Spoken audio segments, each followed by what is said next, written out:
The world, for Arthur Penhaligon, was the length of Blackwood Alley. It was a narrow, grimy artery in the heart of 19th-century London, paved with greasy cobblestones and perpetually shrouded in a fog of coal smoke and damp despair. Life was a relentless rhythm of survival, a metronome that swung between the exhaustion of the docks and the cold reality of his single room.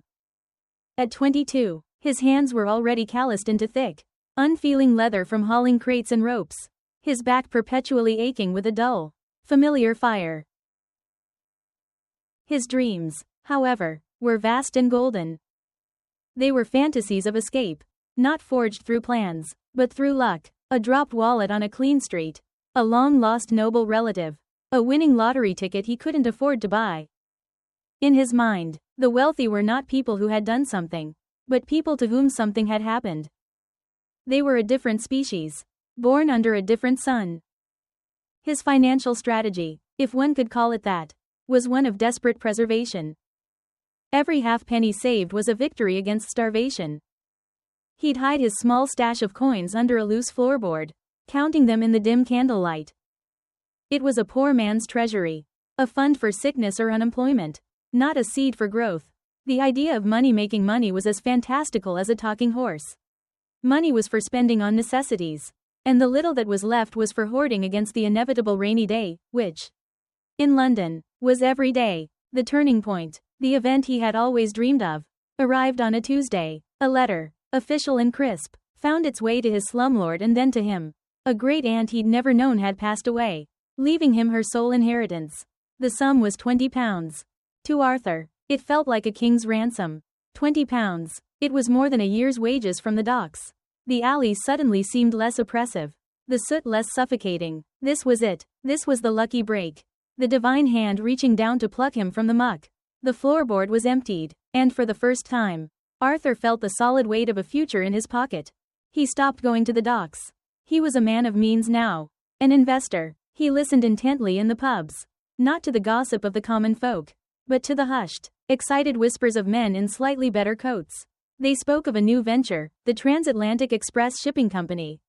It promised unprecedented returns, leveraging new steam technology to cut voyage times in half.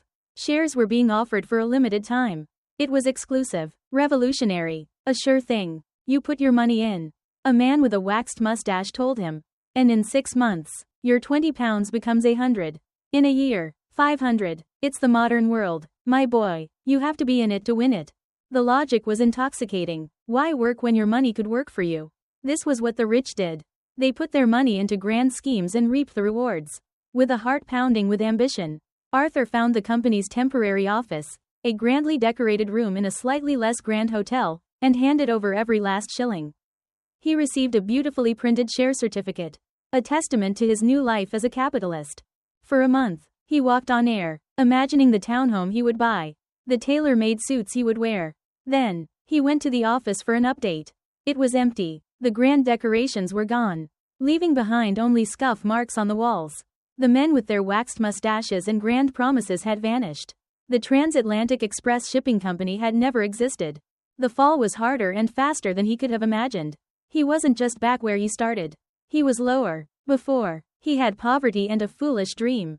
Now, he had poverty and the crushing weight of his own stupidity. The alley, once a prison, was now a tomb for his hopes.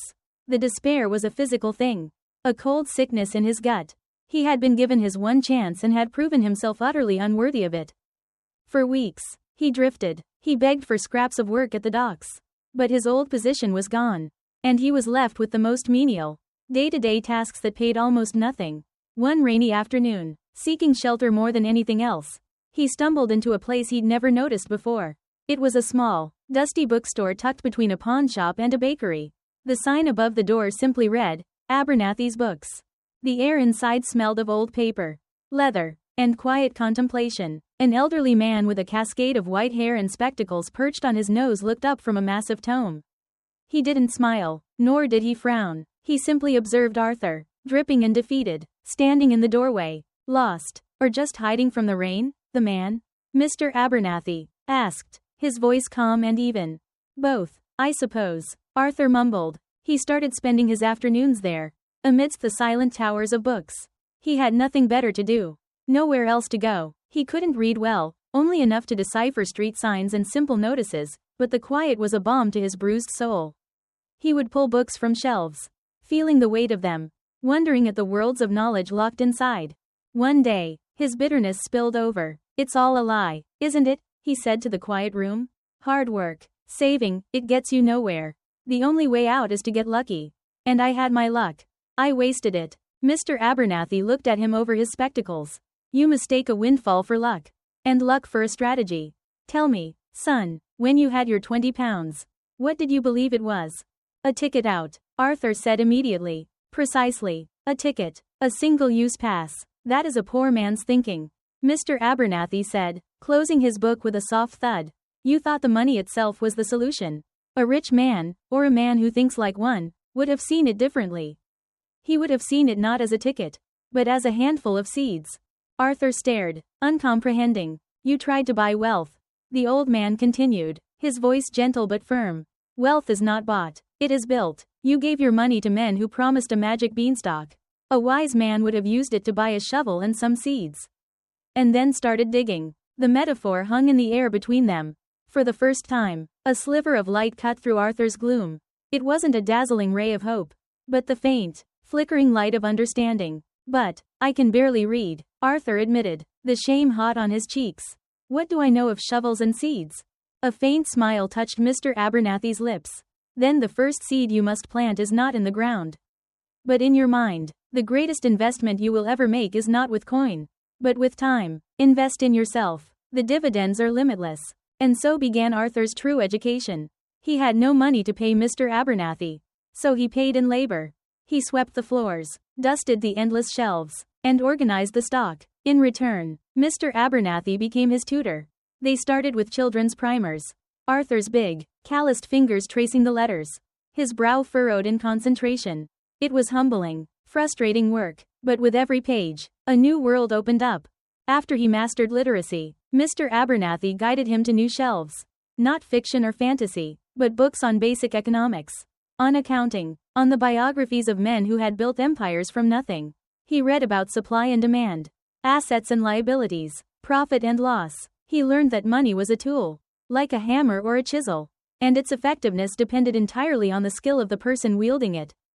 He began to see the world differently. He looked at the alley not as a trap, but as an ecosystem. He saw the flow of people, the exchange of coin, the needs that were met and, more importantly, the needs that were not. The poor mindset, he realized, was reactive. It waited for pay, reacted to hunger, hoped for a windfall. The rich mindset was proactive. It looked for problems to solve, for value to create. His catastrophic failure with the shipping company was a masterclass in this difference. He had been a passive passenger in his own financial journey. It was time to become the captain. He was still working odd jobs at the docks, but now he did so with a new purpose. He observed. He saw his fellow workers shivering in the pre-dawn chill, their stomachs empty until midday. Their only option for a hot drink was a grimy pub that opened late. There it was, a need, a problem to solve. He approached Mr. Abernathy with a plan. It wasn't a grand scheme, but a simple, calculated venture. He wanted to set up a small cart near the docks, selling hot tea and simple meat pies to the workers in the early morning. He didn't ask for a handout. He presented a business plan, written out in his new, clean script. He had calculated the cost of a used cart, a large kettle, flour, meat, tea, and sugar. He projected his potential sales based on the number of men at his dock gate. He calculated his break-even point. He asked Mr. Abernathy for a loan of £1, with a detailed repayment schedule and a promise of interest. Mr. Abernathy read the single page, his expression unreadable. He looked at Arthur, at the focus in his eyes, the determination in his posture. He saw a different man from the defeated boy who had stumbled into his shop months ago. "This," the old man said, tapping the paper, "is the finest story I have read all year." He gave Arthur the loan. The work was brutal. Arthur would finish his dock work, buy supplies, spend the evening baking pies in his tiny room until it was thick with steam, sleep for a few hours, and then be up before dawn to wheel his cart to the gate. The first few days were slow. The men were suspicious, but the tea was hot and strong. The pies were hearty and warm, and Arthur's prices were fair. He remembered their names. He asked about their families. He wasn't just selling them food, He was offering a moment of warmth and dignity in a cold, unforgiving world. Soon, a line formed at his cart every morning. He paid back Mr. Abernathy in half the time he had projected. His floorboard was no longer a place to hide money from the world, but a temporary holding place before it was reinvested in better ingredients. A second kettle, a small canvas roof for his cart to keep the rain off his customers. He had achieved his first taste of success. It wasn't the explosive wealth he had once dreamed of, but it was real, solid, and entirely his own. And with success came a new challenge. His cart was encroaching on the territory of a local enforcer named Finn, a man who ran a small protection racket. One morning, Finn and his two hulking associates blocked Arthur's path. "Nice little business," Finn said, his voice a low growl. "It would be a shame if something were to happen to it. A fire, perhaps, or if the cart were to find its way into the Thames." The old Arthur, the one from the alley, would have had two choices: fight and be beaten, or cower and pay. But the new Arthur, the reader of books and the creator of value, saw a third option. He saw a negotiation. A fire would be a great inconvenience. "Mr. Finn," Arthur said, his voice steady despite the hammering in his chest. "But it would also be a waste. A burned cart serves no one." Finn raised an eyebrow, intrigued by the lack of fear. "You want a share of my profits," Arthur continued. "That is your business model. But let me propose a different arrangement. Instead of you taking my money through threats, let me give you a percentage as a business partner." Finn's men snickered. "A partner? I need someone to ensure my spot is safe, that my operations run smoothly. That has value. Let's quantify it. I will give you 5% of my weekly profits. In return, you provide security. Furthermore," Arthur pressed on, "your men can have their morning tea at half price. It costs me little, but it keeps them warm and shows that you, their leader, provide for them." He was reframing the relationship. He wasn't a victim paying tribute, he was a business owner outsourcing his security. He was appealing not to Finn's better nature, but to his self-interest and his ego. Finn was silent for a long moment, studying Arthur. He saw no weakness, only a strange, unnerving confidence. It was a language he wasn't used to, but he understood the logic of it. It was more dignified, more stable, and ultimately, more profitable for him. 5%, Finn said, a slow grin spreading across his face. "And the tea is half price. You have a deal, Mr. Penhaligon. You're a strange one." The threat had been neutralized, transformed into a fixed business expense. This was a greater victory than earning his first pound. He had used his mind, not his fists or his fear, to overcome a challenge. He had used the principles from Mr. Abernathy's books to solve a problem in the real world. Years passed. The single cart became 2. Then 4. He hired other men from the alley, giving them a chance just as he had been given one.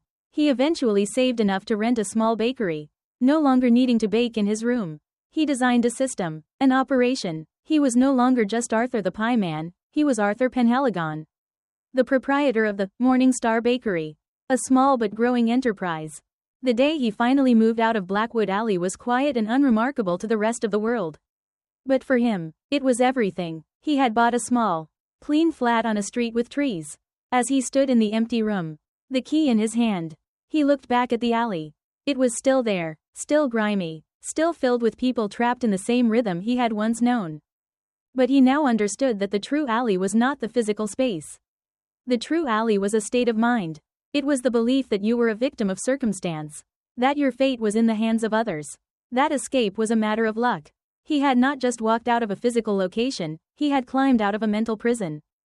He visited Mr. Abernathy, now much older, his hands more frail. The bookstore was the same, a timeless sanctuary. "I came to thank you," Arthur said, placing a small, heavy bag of coins on the counter. "The final payment, with significant interest." Mr. Abernathy pushed the bag back. "Your success is all the payment I require.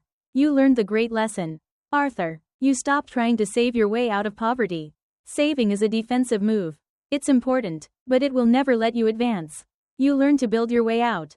You taught me to invest in myself first," Arthur said. "Indeed, and you learned to use your resources wisely. When you had only time, you used time. When you had a little money, you used it to create more. And when you faced a threat, you used your intellect and turned a relationship of fear into one of business. That is the journey." Arthur looked at the endless rows of books, the silent mentors that had guided him. "The journey out of the alley," he whispered. Yes, Mr. Abernathy smiled. A genuine, warm smile this time. And now you know the secret. The alley is not a place on a map. It's a belief in your own limitations. And the journey out begins not with a step of the feet, but with a shift of the mind. Arthur left the bookstore and walked down his new street, the evening sun casting long shadows. He was not a nobleman, nor a lucky gambler. He was a baker, an employer, a creator of value. He had started with nothing. And through failure, learning, and relentless effort, he had built a foundation for his life. One hot pie, one calculated risk, one red page at a time. The journey was long, and far from over, but he was finally, truly, out of the alley. Lessons from the journey. This story of Arthur Penhaligon, while set in the past, is a timeless illustration of the principles that govern personal finance and self-development. For any young person feeling stuck or lost, here are the core lessons from his journey. The mindset of wealth versus poverty. The most crucial difference between the rich and the poor isn't the amount of money they have, it's how they think about it. Poor mindset. The first Arthur sees money as a scarce resource to be hoarded for survival or spent on immediate gratification. Hopes for a lucky break or a windfall to solve problems. It's a passive, reactive mindset. Rich mindset. The second Arthur sees money as a tool and a seed. Understands that true wealth is not found or won, but built through systems that create value. It's a proactive, strategic mindset focused on solving problems for others. The greatest investment is in yourself. Before Arthur could build a business, he had to build himself. His first and most profitable investment wasn't the £1 for his cart, it was the countless hours he spent learning to read and understand the world of commerce.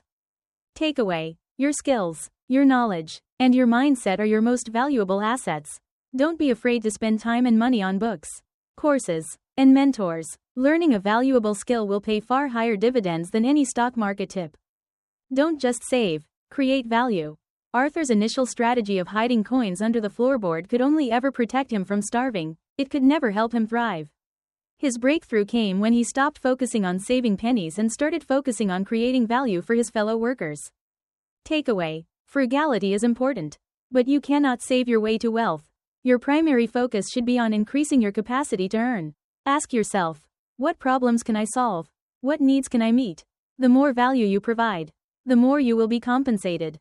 The strategic use of resources, time, money, relationships. Wealth is built by intelligently managing all your resources, not just cash. Time. When Arthur had no money, he used his time to learn. This was his most critical asset. Money. When he acquired a small amount of capital, he didn't consume it. He deployed it strategically into a productive asset, his cart, that had a clear plan for generating a return. Relationships. He built a relationship with a mentor, Mr. Abernathy, who provided knowledge. He built relationships with his customers by offering quality and respect. He even transformed a hostile relationship, with Finn, into a strategic business alliance by understanding the other party's motivations.